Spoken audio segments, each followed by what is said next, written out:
Eu vou iniciar aqui em Hebreus e a gente vai caminhando juntos. Como eu disse de manhã, descansa, entra no descanso. Descanso é um lugar, não é um dia, não é um cerimonial. Descanso é um lugar de pacificação que você tem no seu interior. O escritor de Hebreus ele nos exorta que nós devemos entrar no descanso de Deus, né? E devemos nos esforçar para entrar naquele descanso. É um grande esforço parar de fazer esforço e apenas descansar. Essa foi uma frase que eu disse. É o grande esforço nosso no reino de Deus é parar de fazer esforço.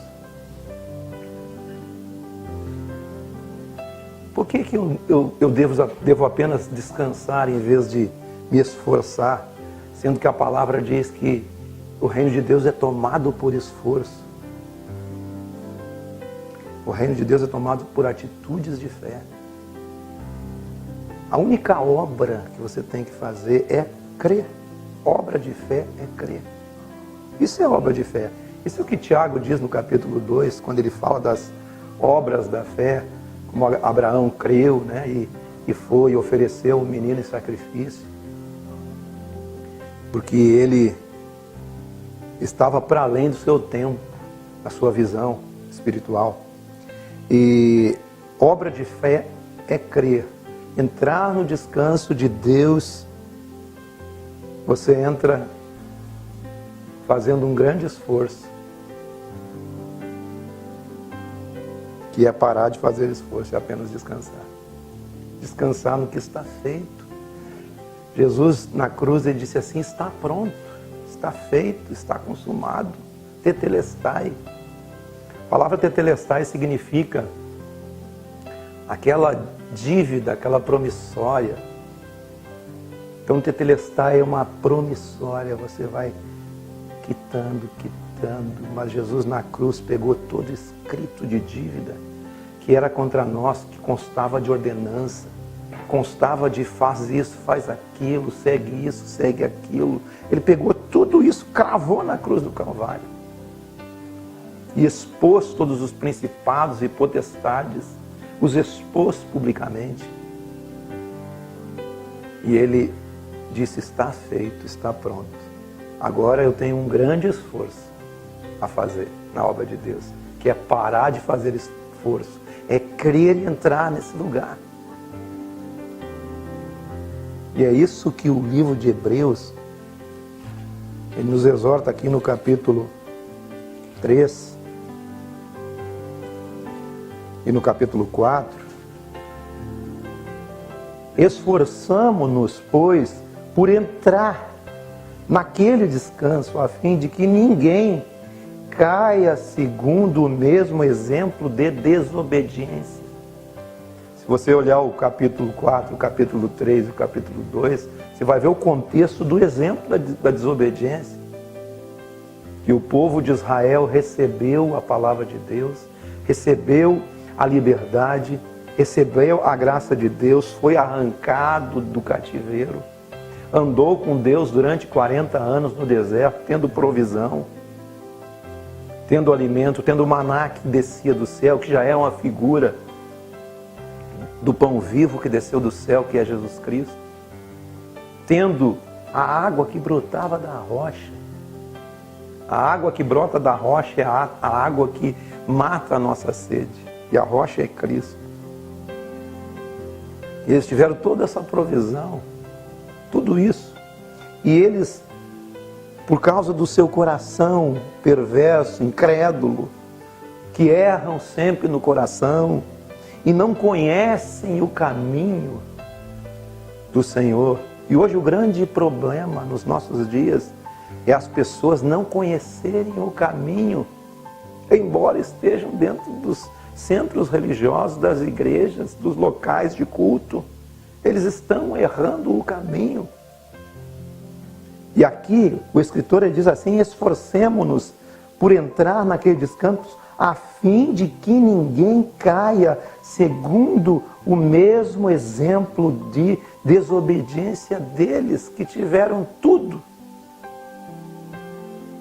E o texto mais para trás ali diz assim: eles também receberam as boas novas,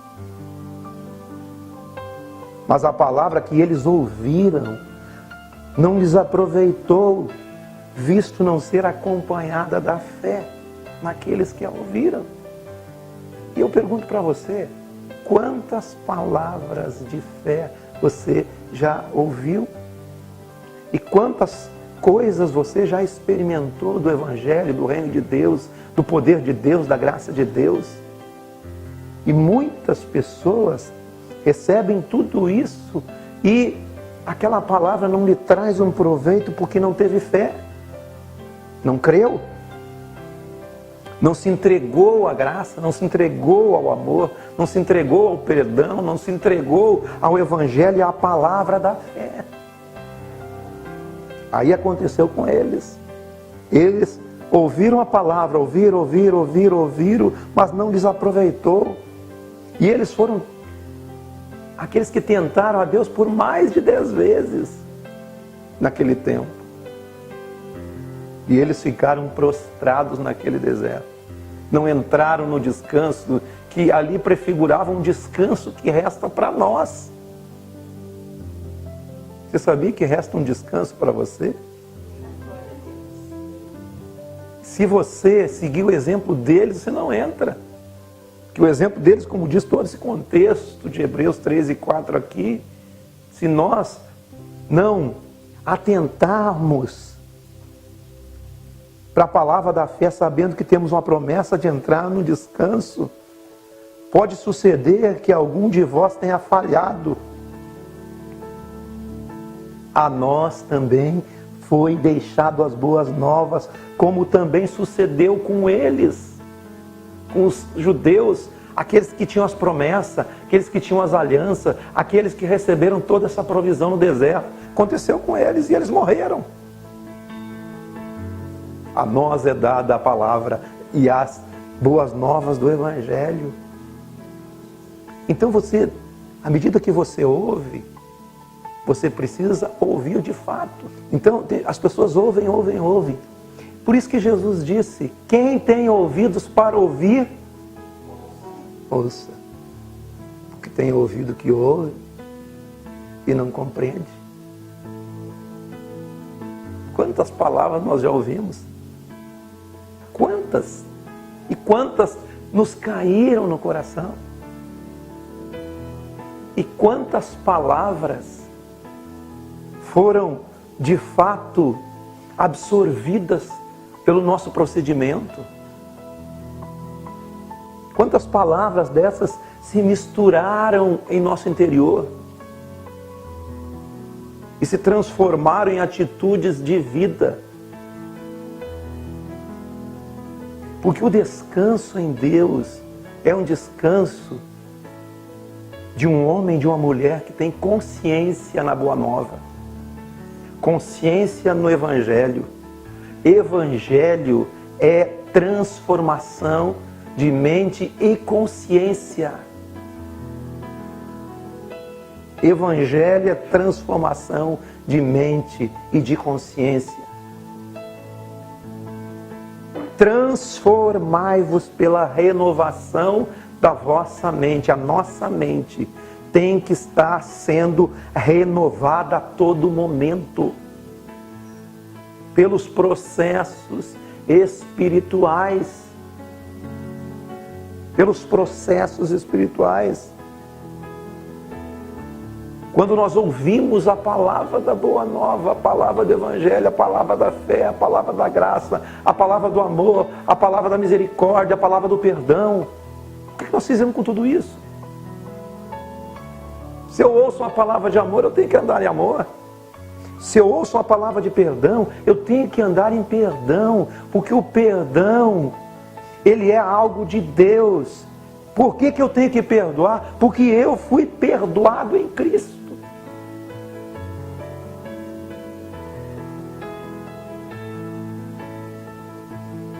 Mas para você perdoar, você precisa ter uma mente nova, uma consciência nova, uma atitude nova. Nada Eu disse nada. Nada acontecerá na sua vida se não agir no seu arbítrio, na sua vontade, no seu querer. Muitos de nós fizemos várias orações dizendo: Senhor, muda o meu querer. O Senhor não mudará o seu querer. O seu querer não é de Deus, é o seu querer. Você decide mudanças dentro dos processos de transformação de mente e consciência. É assim.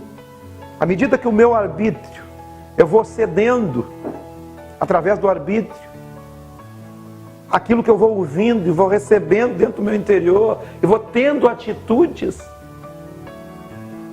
E muitas vezes é difícil tomar certas atitudes, porque essas atitudes que eu vou ter que tomar, e você também, são atitudes que vão ir contra o meu si mesmo. Fazia tempo que eu não falava do si mesmo, voltei. Si mesmo agora vai pegar direto.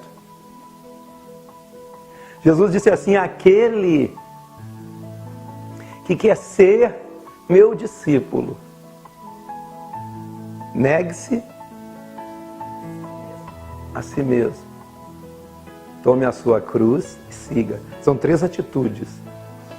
O si mesmo não é o seu verdadeiro eu. O seu verdadeiro eu é você. Mas o si mesmo é aquilo que você se tornou. O que se apegou em você. É a fantasia do ser. Nós somos rapidamente fantasiados pelo ambiente em que vivemos. A fantasia do ambiente em que vivemos, ou daquilo que nos influenciou. Então, aquele que quer ser discípulo de Jesus tem que abandonar o si mesmo, primeiramente. Aquele que quer ser discípulo de Jesus, abandone o si mesmo, tome a sua cruz e siga. Você tem que ser alguém íntegro no Evangelho. Não é alguém coberto de uma fantasia. Muitas pessoas são fantasiosas religiosamente, são fantasias. Que o pastor colocou uma fantasia nele, que o pastor, o líder, sei lá quem, agregou aquela fantasia nele, foi influenciado por aquilo, ou a própria sociedade, ou a própria família, ou as próprias tradições do lugar, as tradições da comunidade, as tradições da escola. Tudo isso influencia e agrega em você algo que não é você. Deus quer você na sua integralidade, na integralidade do seu ser. Tem o si mesmo, tem o eu, tem o seu espírito. O si mesmo é o que a gente se tornou, a fantasia, a dita personalidade. Eu sou um homem que tem personalidade. Personalidade é uma fantasia. Caráter é o seu eu. Caráter é o que você é de fato. Seja caráter bom ou mau, é o que você é de fato. Mas personalidade, fantasia e si mesmo é a mesma coisa. Às vezes nós andamos aí, parece um carnaval, todo fantasiado. Você é num lugar uma coisa, no outro lugar outra, no outro lugar outra. E quando Jesus nos chama, nós temos que abandonar isso. Trazendo para um tempo mais atual, o si mesmo seria a selfie. Como eu já falei outro dia. Ela pega o celular, tira uma selfie sorrindo. Você já viu selfie sem alguém que está sorrindo? Lá no Instagram, no Facebook, é lindo as fotos, né? É porque é em si mesmo que está sendo exposto, mas não a pessoa de fato. Então o Evangelho, você entrar num descanso, é você receber a palavra, receber o Evangelho, receber a boa nova, crer, ser mudado de consciência, ser transformada a sua mente. E o Evangelho nos chama para que nós nos esforcemos para não se esforçar, né? Nos esforcemos para entrar naquele lugar, no descanso, a fim de que ninguém caia naquele exemplo de desobediência. Eles tinham tudo, mas a palavra não lhes aproveitou. Eles não entraram em Canaã. A geração que entrou em Canaã foi outra geração. A palavra que eles ouviram não foi aproveitada, visto não ter sido acompanhada pela fé naqueles que ouviram. Nós, porém, que cremos, entramos no descanso de Deus. Resta alguns entrarem nesse lugar. Resta um repouso para o povo de Deus. E de novo, determina em certo dia hoje. Esse dia hoje faz menção à oportunidade. A oportunidade que você tem se hoje ouvires a sua voz. Não endureça o coração como aconteceu com eles. Não endureça o coração, para que você não caia no mesmo exemplo de desobediência.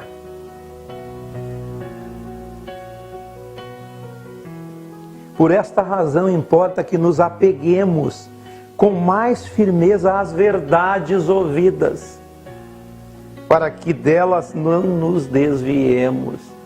Mas toda a verdade que você está ouvindo, a verdade do Evangelho, você se apega, recebe com firmeza, para que você não se desvie, não tenha um perverso coração de incredulidade, não erre o caminho. Como ele disse aqui no outro capítulo, não erre no coração, não tenha um perverso coração de incredulidade, não tenha um coração endurecido pelo engano do pecado. Pelo contrário, exortem-se mutuamente no dia que se chama hoje, no dia da oportunidade. Hoje é o dia da oportunidade, porque as misericórdias de Deus se renovam todos os dias. Hoje de manhã se renovou. Eterna misericórdia. Ah, se não fosse a misericórdia de Deus, nós já teríamos todos sido consumidos. Tempo de oportunidade. Então se apegue com firmeza às verdades ouvidas, para que dela você não se desvie. Porque se a palavra dita por meio de anjos aos profetas e tudo mais,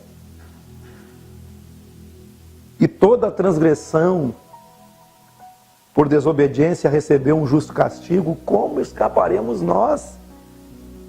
Se você negligenciar a salvação que vem pelo Evangelho, que vem pela Boa Nova, que vem pelo exemplo de Cristo, que vem pela graça de Deus, que vem por esse amor derramado por Jesus Cristo.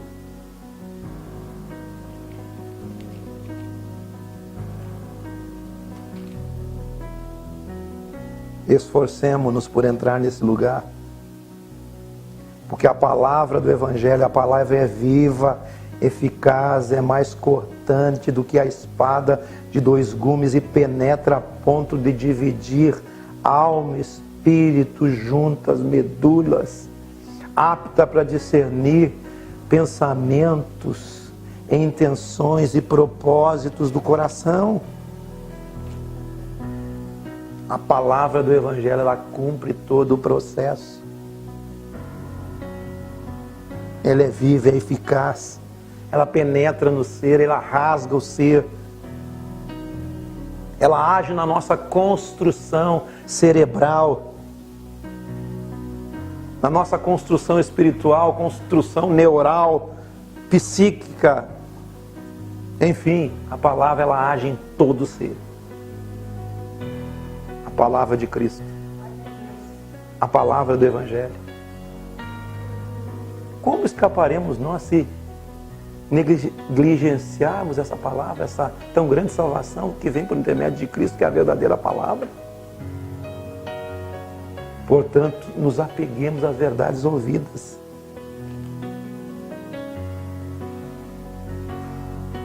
Nos apeguemos ao exemplo do Evangelho, ao exemplo das boas novas, ao exemplo de Cristo. Assim como diz aqui em Hebreus 1, versículo 3, Ele é o resplendor da glória. Ele é o esplendor da glória, é a expressão exata do seu ser, sustentando todas as coisas pela palavra do seu poder. Nos últimos dias, Deus tem falado por intermédio do Filho. Jesus é o nosso exemplo, Jesus é a palavra viva de Deus, é o verbo que se fez carne, se encarnou, é a palavra manifesta, é a palavra que muda consciências e corações. Amém? Amém. Atitudes em relação a isso. Nos apeguemos com mais firmeza às verdades ouvidas. Temos um sumo sacerdote que é fiel, que estabelece essa casa. Cristo em sua casa, a qual casa somos nós somos essa casa. Se nós guardamos até o fim, com ousadia e exultação da esperança. Deus nos chama para isso. Cristo está habitando em nós.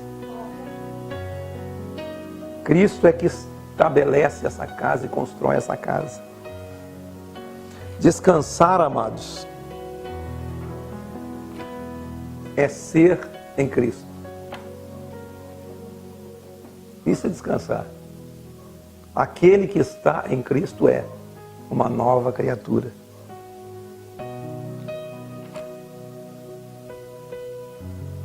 O caminho de Deus é um caminho de discernimento do coração. O caminho do Evangelho é um caminho de discernimento que age inteiramente dentro de você, através do seu arbítrio. Você discerne no coração e pelo arbítrio você muda e transforma tudo isso, pelas suas novas atitudes. Devemos levar a nossa mente cativa à obediência de Cristo. Eles não entraram no descanso porque foram desobedientes. Agora o Evangelho nos exorta: leve a sua mente cativa à obediência de Cristo. Eu não consigo obedecer, mas Cristo obedeceu por mim. Então eu entro nesse lugar de obediência que Cristo teve. Cristo sofreu todas as tentações humanas possíveis. Tudo que você é tentado e sofre, Jesus sofreu. Ele viveu exatamente como nós, aqui nessa terra. Porque a palavra de Deus é viva, eficaz, é mais cortante que a espada de 2 gumes, penetra na divisão da alma e do espírito e é apta para discernir os pensamentos, os propósitos do coração. E não há criatura que não seja manifesta na sua presença. Pelo contrário, todas as coisas estão descobertas, nuas, patentes. Você sabia que você é um ser descoberto? Ser descoberto diante daquele que você há de prestar conta. Hoje ele já te vê. Para onde me ausentarei do seu espírito? Tendo, pois, Jesus, Filho de Deus, um grande sumo sacerdote, que penetrou além dos céus, conservemos firmes a nossa confissão. Porque não temos um sumo sacerdote que não possa se compadecer de nossas fraquezas. Antes, olha o que eu disse, foi ele tentado em todas as coisas à nossa semelhança, mas sem pecado. Acheguemo-nos, portanto, confiadamente, junto ao trono da graça, a fim de receber misericórdia e acharmos graça e socorro em ocasião oportuna. Eis o tempo da oportunidade. Se no dia que se chama hoje é o dia da oportunidade, se hoje ouvirdes a sua voz, não endureça o coração. Você que recebeu a palavra da fé, não somente essa, você está ouvindo nessa noite, mas quanta palavra da fé. Se hoje você ouvir aquela voz daquela palavra, não endureça seu coração, porque aquilo é a voz de Deus. Isso é a voz de Deus falando com você. Quem recebe isso, essa palavra penetra dentro dele e rasga ele por completo. E não há nada que se possa esconder diante de uma palavra. Da palavra de Deus. Da palavra viva e eficaz. Aquela palavra que se tornou espírito e vida. Jesus disse, as palavras que vos tenho falado são espírito e vida. Acheguemo-nos, pois, confiadamente, se apegando às verdades ouvidas, com esperança, com fé, com ousadia, diante desse trono de graça, e receba a misericórdia, e encontre graça para socorro em ocasião oportuna. Eis o tempo da oportunidade, já é. Viva nesse lugar, porque aquele que entrou nesse lugar, no lugar de descanso, de pacificação, também ele mesmo descansou de suas obras, como Deus também descansou das suas. O mais interessante, queridos, e eu vou concluir, é você entender que as obras já estavam concluídas desde a fundação do mundo, como diz o texto. Mas a cruz que se levantou na história, aquela cruz que se levantou no Gólgota, lá em Jerusalém, e o sacrifício foi fora da porta, foi para fora da cidade. Aquela cruz, antes de ser levantada na história, foi levantada na eternidade. Porque o Cordeiro foi morto desde a fundação do mundo.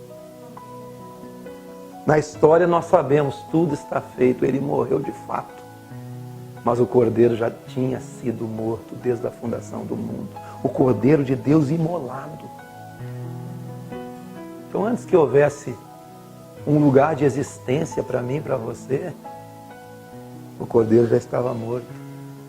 Antes que houvesse luz, já havia cruz. Antes que Deus dissesse, haja luz, a cruz já tinha sido levantada na eternidade. E talvez você tenha até esse questionamento na sua mente, no seu coração. Se Deus sabia que nós íamos cair, por que Ele nos criou?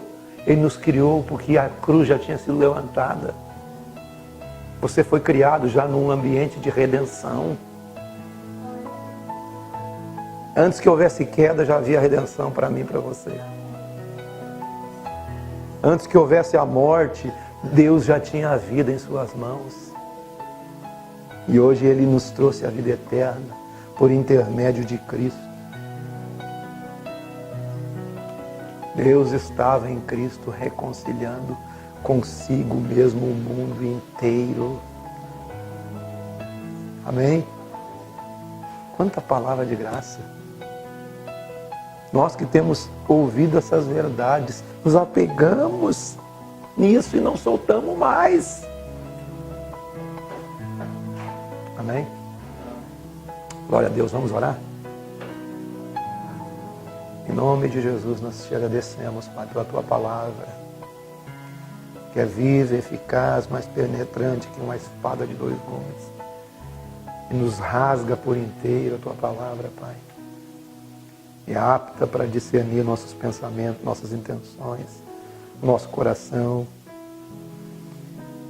Que nós possamos, Senhor, ao ouvir todas essas verdades, Senhor, caminhar num caminho de consciência, não num caminho de lei e de mistificação, mas num caminho de consciência da Tua palavra, porque ela está escrita, impressa no meu espírito, no espírito dos Teus filhos, Pai.